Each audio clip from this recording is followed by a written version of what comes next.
Lunch and Learn. Thank you so much to the catering company, Critical Kosher Deli, the Lipskers do a great job for us always. Thank you to Judah and Ofer for opening up Ironside for us. We really appreciate it. And Sharone, thank you always for your efforts as well. I want to give a quick spiel about JNF, and then we'll get into our guest speaker, Gil. So JNF, for those who don't know, we are one of the oldest and most established nonprofits supporting Israel today. Founded in 1901, we have been there for the land and people of Israel, obviously pre-modern state. So we are truly on the ground every day, making sure that the land and people of Israel are taken care of. Most people know us as, the tree people or the stereotypical blue box, but we've really expanded our program into a much larger infrastructure and really making a much larger impact on Israel today. Most of you don't know, but we are one of the largest nonprofits in America. We raise roughly $100 million every year towards our annual campaign. So, think of us as a really big organization that does big things in Israel. I'm happy to speak with any of you afterwards. I'm always open for coffee or lunch, and I want to make myself available to you to learn more about our programs in Israel. So without further ado, I want to introduce Gil. Gil Hoffman is the chief political correspondent and analyst for the Jerusalem Post. He's well connected to Israeli and Palestinian leaders, and he has interviewed every major figure across the Israeli political spectrum.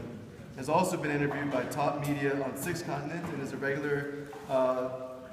has regular appearances on CNN, Al Jazeera, and other major news outlets. He was raised in Chicago, graduated magna cum laude from Northwestern University, and has wrote for our very own Miami Herald. This is all before making Aliyah to Israel. Now he lives in Jerusalem with his family, and has the distinct honor and privilege of being the first speaker to have lectured about Israel in 49 U.S. states, and he will be eternally grateful if you can get him a connection with Hawaii. That way he can get all 50. Gil, thank you so much for coming, and we really appreciate it. Thank you, Jeffrey. Thank you to all the hosts over here, and thank you to everyone for giving up your lunch to come and spend it with me. I've been here since Monday, by far the youngest group I've spoken to in Florida, by about 60 years or so. I would be 7 years old. So it's wonderful to see the thriving, not just Jewish life, but life at all, over here in South Florida. Were you in Boca? Yes, I was. This is the first time I've gone south of Palm Beach. So it's good being with you. As he said, I've got good news beyond that bio. I'm going to be in Hawaii November 2nd. So if any of you would be in the area by any chance, you can come. There's a TV star named Roseanne, who's a big Zionist, and heard that I hadn't spoken in Hawaii, and she said, "You've got to come." So that'll fulfill a dream come true for me after the other dream came true, which was the Cubs winning the World Series. I normally plan my speaking tours to be here in October just in case the Cubs are in the World Series. And this past year, when I told my wife that I've got a plan to be in America in October in Chicago, she said, "No, there's another miracle on the way." And so my daughter was born during Game 6 of the World Series, which was really nice of her because that was the game where the Cubs blew them out, so we could turn the TV off after the 2nd inning, and I could help deliver a baby, and then I could watch the end of the game with my daughter, which was very special. And since she's been born, the Cubs haven't lost, nor will they ever again. And what was even better with a room full of guys, I can say, is that Game 7, my wife was not at home.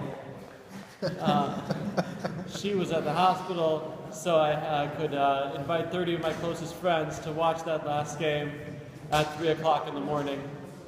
And it was wonderful. As you heard from the introduction, I have 2 full-time jobs. One is to follow around Netanyahu and the other Israeli politicians. The other is to follow around my little kids. Sometimes it feels like it's the same job. Here we have our 120 members of Knesset smiling at you. These are the people who think they run our country. I just this morning wrote the cover of the weekend section of the Jerusalem Post. It hasn't been published yet, so I'll tell you what I wrote.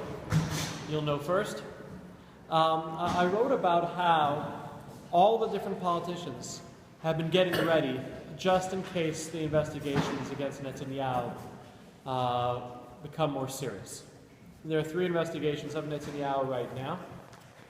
The first involving trying to bribe a newspaper owner, a second involving a submarine deal to buy expensive submarines from Germany that we didn't need from a company that employed Netanyahu's cousin, and the third involving Netanyahu accepting too many expensive presents, champagne, jewelry, and cigars.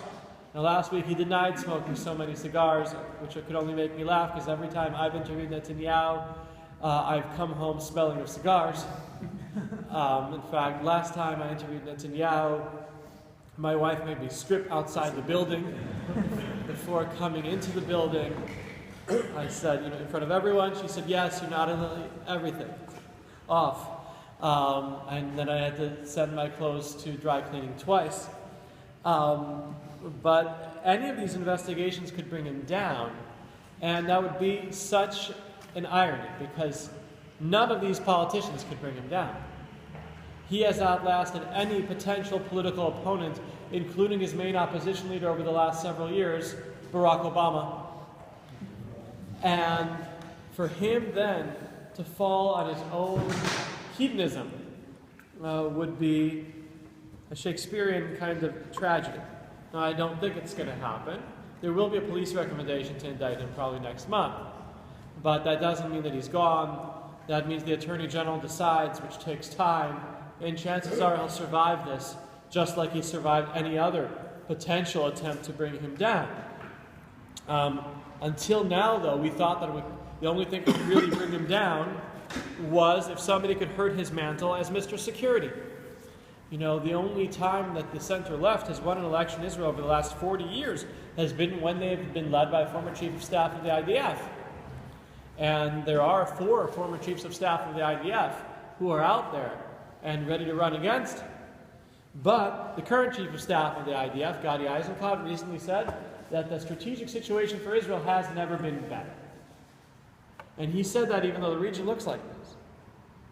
You know that someone's telling the truth when they say something that goes against their budget. It obviously makes the most sense for him to whine about how tough things are. But that's not what he's doing. So let me get you up to date about what's going on in the region. I'll get you up to date on the positive and negative developments. But because we're Jewish, I'll start with the negative. So if I'm going to start with the negative, I'll start with ISIS, right? ISIS controls an area of land 20 times the size of Israel in Syria and in Iraq. They are right there on our border, controlling a portion of the border between Israel and Syria. But they have no operative plans to be attacking Israel. They have said that they will, they put out a Hebrew video at one point saying that they'll make sure that there will be no Jews left in Jerusalem except for maybe the staff of Haaretz. But they don't have any plans to attack Israel, and right now they're on their way down. And it's right now up to Israel to make sure that when they go down, that it won't be Iran replacing them in Syria. And that's what Netanyahu spoke with Putin about last week in Moscow, and what he talks to Trump about all the time. And we'll get back to that later. But the very fact that we've managed to stay out of the fighting going on in Syria all through these 6 years has been nothing short of a miracle. Our only involvement has been taking the wounded people into our hospitals and treating them, who usually arrive unconscious and have no idea where they are. There was a story this week about a little girl, a Syrian girl who was treated in our hospital in Nahariya. And after she received the treatment, she couldn't stop crying. And so the doctor asked her father, he said that she's not in pain anymore. Why is she crying so much? And the father said, it's my fault. I've been telling her for years that if she doesn't finish her food on her plate, the Jews are going to come and get her. And so here she is in the Jewish state, and she's terrifying. So with Syria, as tragic as the whole civil war is, and as much as Israel's been trying to get the world to stop it, from a purely strategic standpoint, the fact that a strong Syrian army that was built up in order to destroy Israel is pretty much gone is not such a bad thing. Chemical weapons that were intended for us, gone, not such a bad thing either. Hezbollah in Lebanon losing so many of their fighters in Syria to the point that they're not in a place to be attacking us right now, also not such a bad thing. Hezbollah have 130,000 missiles and rockets aimed at us today. To put that into perspective, when we fought a war against them last time, the UN brokered a ceasefire in which they promised that they would make sure that there'd be no rockets and missiles aimed at Israel from Lebanon, not one. There are now more rockets and missiles aimed at Israel from Lebanon than there are in any country in the world, aimed at any country in the world. Thank you, UN. You're a very effective organization. Now, the good news with Lebanon is, number one, that the border's been quiet, can't take that for granted. And number two, that all those rockets and missiles that are aimed at Israel from Lebanon aren't intended to be used anytime soon. They were provided by Iran to use as retaliation if someone would attack Iran. Now, I don't think anybody thinks anybody's going to attack Iran anytime soon with anything but credit cards. You've got these European countries fighting with each other over who can do business with Iran first, leaving at the door the morality that they show whenever it comes to Israel. We in Israel, of course, were so against that deal that the world reached with Iran. 85% of Israelis were against that deal. And for me as a political analyst, that was fascinating. I've never seen 85% of Israelis unite on anything before, other than maybe falafel. And I'd like to think out of the 85%, 100% of them hope they're wrong in their belief that that deal will help Iran get the bomb rather than stop it. Now, there are a couple positives that have come out of the deal. Number one, quiet. Iran has told the terrorist groups that it controls throughout the region to keep things calm right now while the money is flowing in. So long term the deal is awful, but temporarily it makes things quiet, which means now is definitely the safest time you could ever come to Israel. And I'm sure Jeffrey can tell you about a JNF trip that'll allow you to see some projects while you come. This July. And you don't even mind that it's hot in July because you live here. So the other positive that's come out of the Iran deal for now is I can tell you, as a formerly long-suffering sports fan, that sometimes when you play a game and you lose, you get closer to your teammates along the way. And so that's what happened with us. We got closer in fighting the Iran deal to our teammates, to the Emirates, to the Saudis, to Egypt. We probably have a better relationship with Egypt than right now with Sisi than we've had with any regime in Egypt since Joseph. Going all the way back.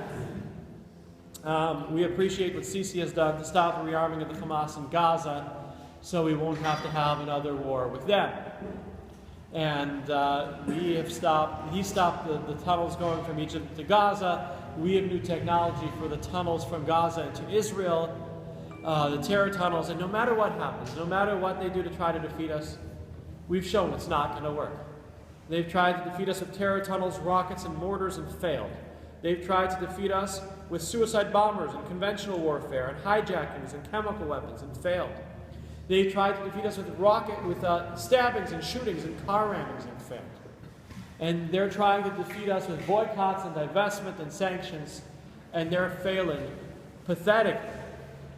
The only way that there will be a Palestinian state, which a majority of Israelis are still in favor of, and a majority of Palestinians, unfortunately, are not in favor of Jews existing at all, the only way it'll happen is if the Palestinians come back to the negotiating table.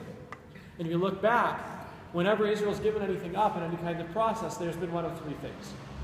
There's either been an Arab leader who Israelis trust, an American leader who Israelis revere, or a desire in the Israeli part to withdraw unilaterally. Well, we withdrew unilaterally from Gaza. I was there wearing an IDF uniform. It was very painful. Since then, we've had 20,000 rockets fired at Israeli civilians. We withdrew unilaterally from southern Lebanon, had rockets and missiles fired from there too, so I don't expect there to be a desire on the Israeli part to withdraw unilaterally anytime soon. The Arab leader Israelis trust for Sadat, we withdrew from the Sinai, it's bigger than Israel. Abbas is no Sadat. he was elected in January 2005 to a 4-year term. He is now in his 13th year of that 4-year term. That doesn't sound so democratic to me. He's 81 years old. And living in Florida, you probably know a lot of young 81-year-old people. He's not among them. He's a chain smoking for decades kind of 81-year-old. His time is limited.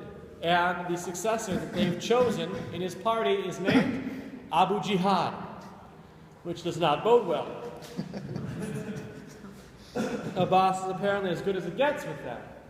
And we tried to make a deal with him. Ehud Olmert, as prime minister, met with him 100 times. 100 times.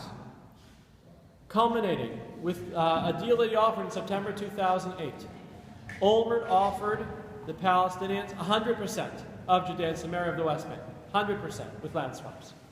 Olmert offered to take in thousands of Palestinian refugees into the final borders of Israel, alongside a Palestinian state with unlimited refugees.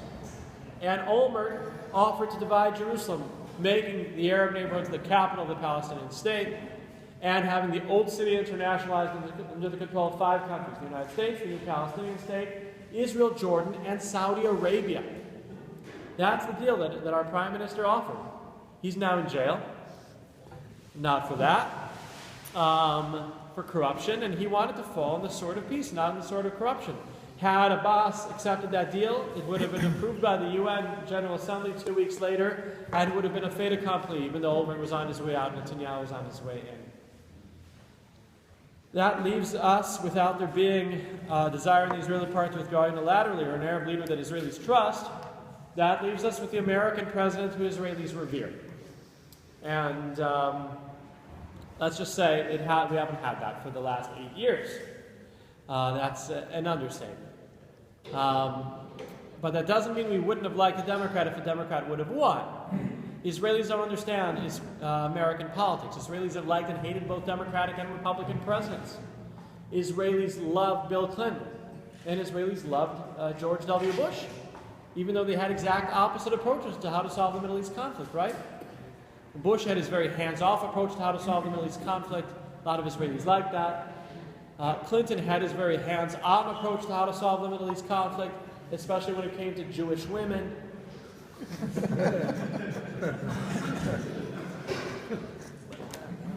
And so it's not a Democrat-Republican thing. It's possible that if Hillary would have been elected, and she sort of was, that Israel would have gotten along with her well. From speaking to Netanyahu privately, even though it was very quiet during the campaign, didn't say anything about who he wanted, I could tell that he thought that Hillary would win. And so at one point I asked him privately, I said, "Have you read Hillary's book?" And he said, "Yes, and I liked it." What did she write in her book? She wrote, "I advised Obama to have very different policies in Israel and the Palestinians, but I got overruled." Who can overrule the Secretary of State in advising the President on foreign policy? She wrote, the Chief of Staff at the time, Rahm Emanuel. Rahm's advice, and I'm going to give you the uncensored version, was the following: Netanyahu's fucking ketchup. Squeeze him, and you get out what you want. That's what Rahm told Obama. Was that good advice in retrospect? Not so much. Hillary's advice was, don't focus too much on settlements, because if you do, there won't be a peace process. That was much better advice. If you look back during the entire Obama administration, there were only 9 months of public negotiations, a lot was happening privately. And those negotiations happened only because Kerry took settlements outside of the equation and said they won't be a factor. As soon as Obama put them back on the table, the talks stopped. And so that did end up being pretty good advice. And probably the only Israeli journalist, maybe Ilana Dayan, who interviewed both Clinton and Trump. The circumstance of my interviewing Donald Trump was that in 2013, he put out a video endorsing Netanyahu in the election in Israel, which was seen as a pretty strange thing to do considering he had never been to Israel, and still hasn't. And so his team put me in touch with him that day. I interviewed Trump on the phone about this video. I asked him about it, about why he put out the video, and Trump told me, "I love Bibi, I love his personality, I love his policies, I wish Netanyahu could be the next president of the United States." That's what Trump told me in 2013. I tried reminding him several months ago. I told his advisors, you're looking for a running mate? I bet Netanyahu would take it, with one small condition, that he be allowed to keep his current jobs as Israel's Prime Minister, Foreign Minister, Communications Minister, and Minister of Regional Cooperation. After all, what does the Vice President do anyway? About as much as Israel's Minister of Regional Cooperation. And so you could have had a Trump and Yahoo ticket, but even without being in the White House, Trump is pretty close to Netanyahu. And Netanyahu is also pretty close to his son-in-law. He's been friends with the Kushner family for decades. He once stayed with them, stayed in Jared's room and made him go down to the basement. My friend, several months ago, had Shabbat dinner at the home of Jared and Ivanka in New York. And he asked, does your father come for Shabbat dinner? And she said, yes, about once a month he comes. He likes to see his grandchildren sing the Shabbos songs at the table. And then he asked her the big question that you've probably been wondering. When Trump comes over for Shabbos dinner, what happens between the washing of the hands and the eating of the bread? You know, between the washing of the hands and the eating of the bread, you're not supposed to talk, right, Rabbi? She said, he honors our traditions, he's very respectful. Ladies and gentlemen, we finally found a way to shut up Donald Trump. Look, you never know what someone's going to be when you talk to them. 2 years ago, I briefed the Greenblatt family, a nice father and mother and 6 kids. And afterward, the father of the family sent me a nice email saying, thank you for teaching me so much about the Israeli-Palestinian conflict. That man, Jason Greenblatt, is now in charge of solving the Israeli-Palestinian conflict. I taught him everything he knows, which is not very much. Good luck to him. But other issues that maybe have more experienced people involved, and Netanyahu and Trump, they see eye to eye. In fact, Netanyahu has had a very big influence on Trump on how to handle Iran. And we're waiting to see how that relationship is going to impact what's going to happen with Russia. Because Russia holds the key right now to the future of Syria. It's very scary having Russia on our border. In the past, we had air superiority throughout the region, which is very important in a very small country where it takes 3 seconds to fly in your F-16 and get out of the country. Now you've got Russia right there. You don't control all the air anymore. I remember saying this when I spoke on Yom Ha'atzmaut in Alaska about the danger of living next door to Russia, and they laughed at me. They said, we see Russia from our window. But for us, it's more of a concern. And so Netanyahu went to Russia last week in an effort to drive a wedge between Russia and Iran, trying to take advantage of the fact that Russia is getting more and more angry at Iran. Iran has already stopped the Russians from using Iranian airfields for their attacks in Syria. Putin got a little bit mad at Netanyahu because he brought along with him not only the chief of staff of the IDF, but also the head of military intelligence. And Putin, who comes from intelligence, he said, why do you bring the intelligence guy? I'm giving you all the intelligence you need. If your intelligence guy finds anything that I'm not giving you, I will give you my best bottle of vodka. And that's Putin. I'm sure Putin has access to the best bottle of vodka. So we hope that they'll succeed in stopping Syria from being taken over by Iran, because that is the key toward getting the region safer for the future. And maybe it'll be Israel that gets the benefit from this very strange, even icky relationship between Donald Trump and Putin. And there's hope in Israel that Trump will succeed. I've been taking polls about what Israelis think about American presidents for a long time. The percentage of Israelis who say that Trump is going to be more pro-Israel than pro-Palestinian is 79%. The percentage saying he's going to be more pro-Palestinian is 3. It's not quite the numbers that Bush had of 88-2. But remember, Obama at one point had only 4% of Israelis saying that he is more pro-Israel than pro-Palestinian. 4. If you think about it, it's almost mathematically impossible to poll at a margin of error of 4.5%. That meant that there were people who hadn't even been born yet who had a problem with the President of the United States. And so we hope that things are going to be okay, but then again we have to be careful because we know that politicians don't always keep their promises. I have an article that I keep on my wall in my office in the Knesset. The article is something I wrote when Ariel Sharon became Prime Minister. The headline is Sharon: I'll keep Gush Katif. Did Sharon keep Gush Katif? No. I keep that article on my wall in the Knesset so that when I'm writing every article there, I remember the important message, which is politicians lie. So we hope he's not lying in all the good things that he said he's going to do. We hope that there are better days ahead. And if you look, already, Americans like Israel more than they ever have before. 54% 20 years ago said that they were pro-Israel. Now it's up to 71%, despite everything going on against us. And it's not just Americans. Netanyahu is being welcomed all around the world. He was just in Australia and Singapore, and before that he was in London, and he was in Kazakhstan and Azerbaijan, two Muslim countries, and he was in Washington, and before that he was in Africa, and now he's going to go to the other side of Africa. Netanyahu, last time I met with him, said, "You at the Jerusalem Post are missing the point. You're focusing on the wrong 3 letters. Stop focusing so much on BDS, even though his government is allocating more money to fight it than any government ever had before." He said the real news when it comes to Israel and how we're seen around the world is not BDS, it's TNT, which stands for terror, natural gas, and technology. He said he's meeting more world leaders than ever before. He met with one from Bosnia yesterday, another Muslim country. And they usually bring up the Palestinians for about the first 45 seconds of an hour-long meeting. They check something on their piece of paper, and then they talk about what they want to talk about how they can learn from Israel, about how to fight terror, how they can acquire natural gas, and how they can get our technology.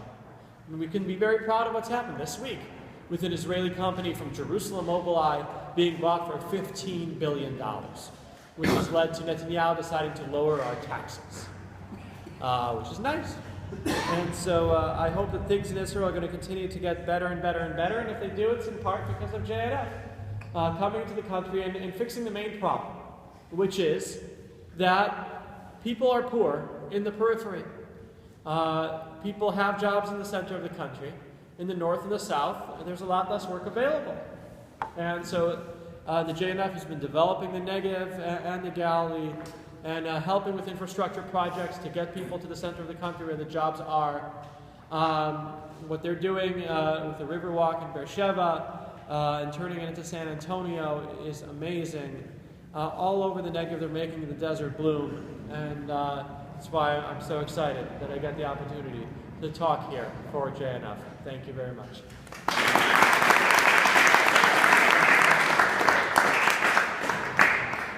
So, You guys are more than welcome to ask any questions if you like. I kept my talk short because I know you guys are a very educated group. Feel free to ask about anything going on, anything I brought up, anything I didn't bring up. When I call on you, just say your name. Yeah. Ron Chris. What is the feeling in Israel about the move of the embassy to Jerusalem?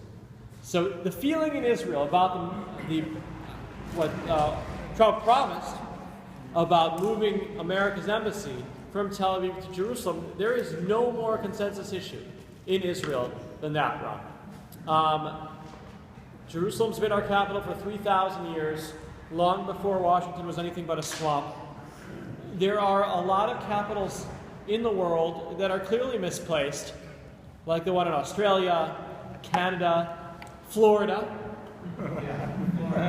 Florida put its capital in the only ugly place in the entire state. But who am I to dictate where you're going to put your capital? And who are Americans to dictate where our capital is? And so it is the ultimate consensus issue. I know there are Arabs who say that they're going to break out in violence if the embassy gets moved. I have a 4-year-old. She also threatens violence every time she doesn't get her way. I don't give in to her. And I don't think the world should be giving in to those who are making such threats. It doesn't have to be that way. All they have to do is take the sign on the embassy on Higher Cohen in Tel Aviv and put a sign on it that says consulate, and take the consulate in Jerusalem, which is, by the way, in no man's land, not east or west, and put a sign on it that says embassy. That's all they have to do. And the only people who will be really upset are the people who work in the embassy in Tel Aviv on the beach and will have to work in Jerusalem. Hey, Yes, sir. in your opinion, if Netanyahu goes down, who can replace him? Great question. What's your name? Emil? Emil asks, who takes over for Netanyahu? Who? Yeah, Your opinion. in my opinion. Okay. All of them want to take over for Netanyahu. We would have an election in Likud in which there would be about 20 candidates. Considering that Likud has had only 4 leaders going back to the 30s. Think about that. But who can? Now, I'm going to tell you that this is a job with a lot of job security. And so because of that, if you see yourself being leader of Likud anytime in the next 20 years, you better run now. And so this will be the most exciting election I've ever covered, I think. So within the Likud, you'll have Gidon Sa'ar, the former number 2, who's taken a break from politics. You'll have Gilad Erdan, the current number 2. You'll have the Knesset Speaker. Gilad Erdan is the Minister of Police. Knesset Speaker Yuli Edelstein is number 3. Israel Katz is the Transportation Minister number 4. Miri Regev number 5. The Minister of Culture. They're all going to run. Former Defense Minister Yalon has left Likud. He wants to be Prime Minister. A lot of people who've left Likud might try to come back. Naftali Bennett might try to merge the 2 parties together. Victor Lieberman might try to merge the 2 parties together. They're all going to run.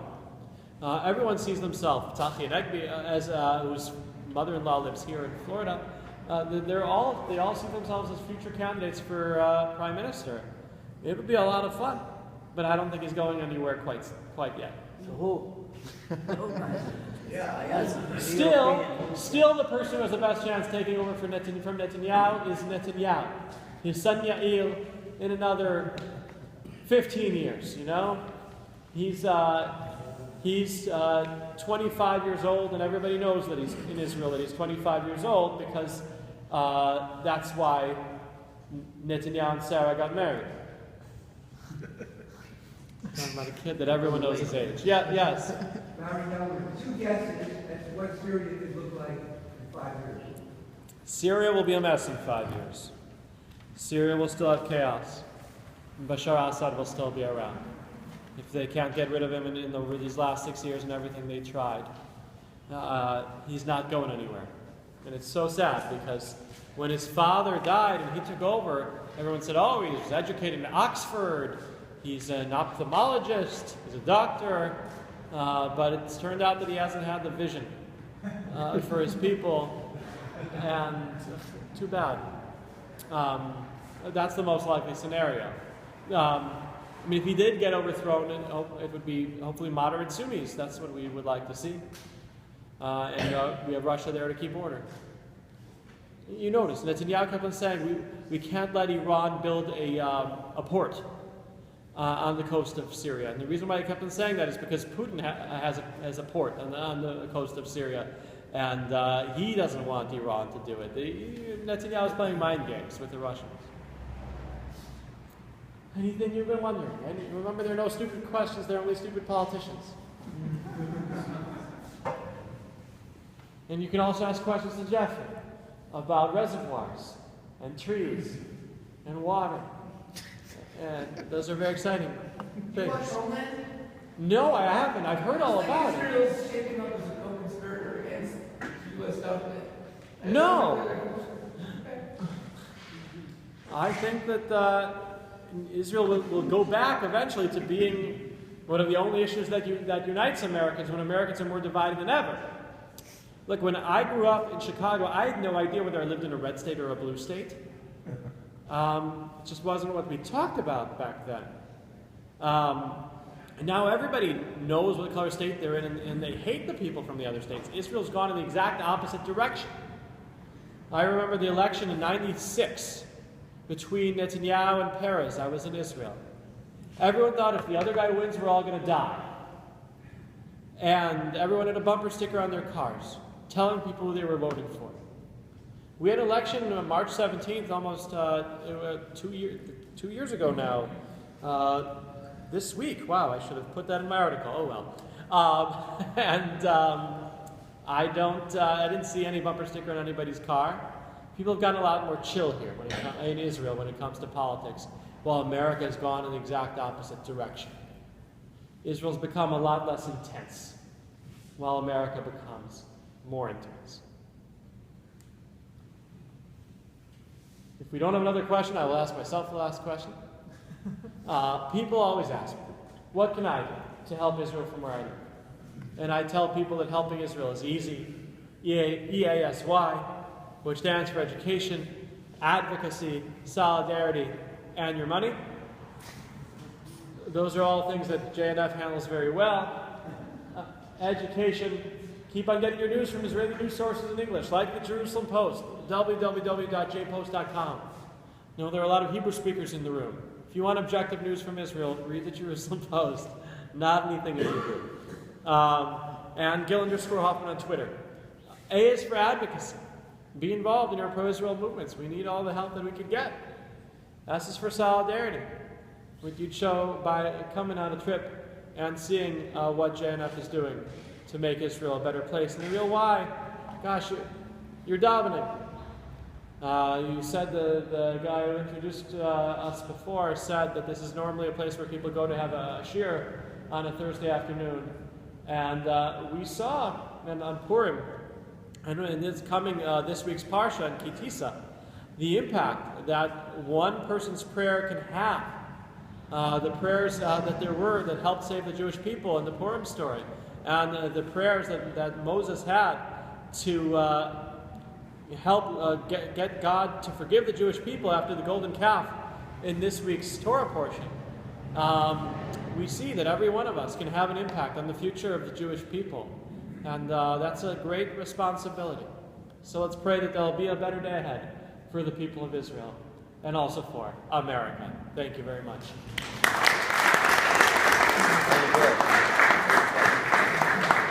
Once again, everyone, thank you all so much for coming. Gil and I will stay around afterwards for questions if you have any for us. Before we retire, to piggyback off Gil's comments about our upcoming trips to Israel, I would love for everyone in this room to go on a JNF tour with me. I'm leading one in July, but before that we have a really large mission heading to Israel in May for the 50th anniversary of the reunification of Jerusalem. That's May 21st to the 30th in Israel. We'll have an amazing ceremony at Ammunition Hill to recognize the reunification of the city, and also we'll do a whole nationwide tour visiting JNF projects and other things around the country. Also, I'm leading my trip. I have to do a selfless plug, obviously. July 2nd to 9th, it's for young professionals aged 30 to 45 and predominantly singles. So I'm looking for young singles, 30 to 45, to go and maybe possibly find love in Israel. And if they don't find love, whatever, it's going to be a great trip to see the country. Also, one last thing, you look over here, this beautiful flyer, banner.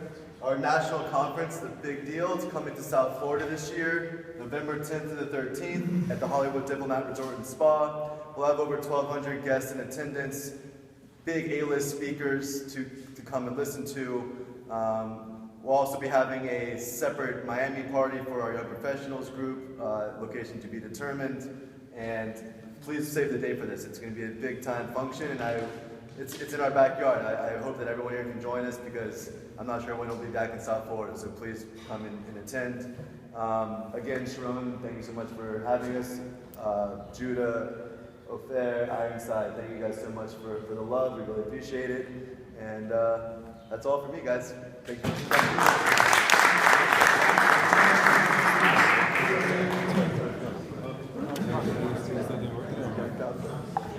See you after you get back. Tell Jack I said to give you the day.